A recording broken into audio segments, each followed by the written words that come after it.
Hey there, Kalena from Voice Savvy coming right back at you with another video. So today we're going to be talking about nebulizing for vocal hydration. I've been getting a whole lot of questions about this recently, so I thought I'd do a quick video. If you haven't already, watch our recent video on vocal hydration where I talk about the different ways that you can hydrate the vocal cords, but let's talk a little bit more about nebulizing. Let's just talk about why keeping the vocal cords well lubricated and well hydrated is important for overall optimum singing.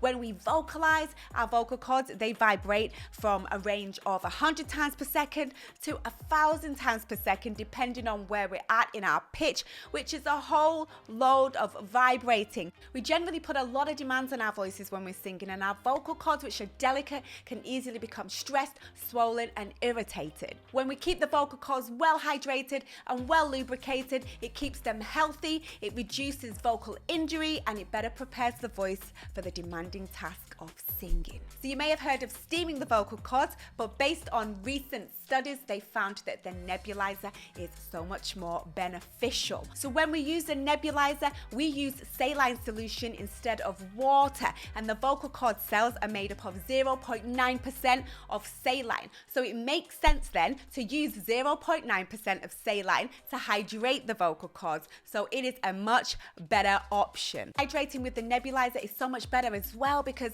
it breaks up the particles so that you get deeper penetration and hydration of the vocal cords. This is my home nebulizer. I only ever use this one at home. Why? Because it needs to be plugged in. It's not portable, but let's give this one a go.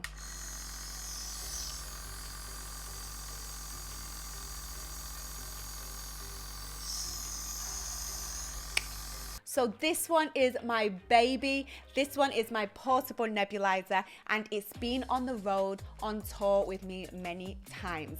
So it's just lasted for years, you know, and it's really great. It's battery operated. So if you are a singer that's going on tour, or if you're already touring, then get one of these. It's going to be really great for all of the reasons I've just mentioned about why hydration is good for the voice, but especially for someone that's touring and using their voice on a regular basis, you know, because we do place a lot of demands on our voices. But I will put the links below for both of the nebulizers and also the best saline solution that you can get so that you can really just use these nebulizers and benefit from them. Okay, so that's it from me. I'm Kalena from Voice Savvy. If you're loving these videos, then, you know, consider subscribing. But until next time, I will see you soon. Peace out.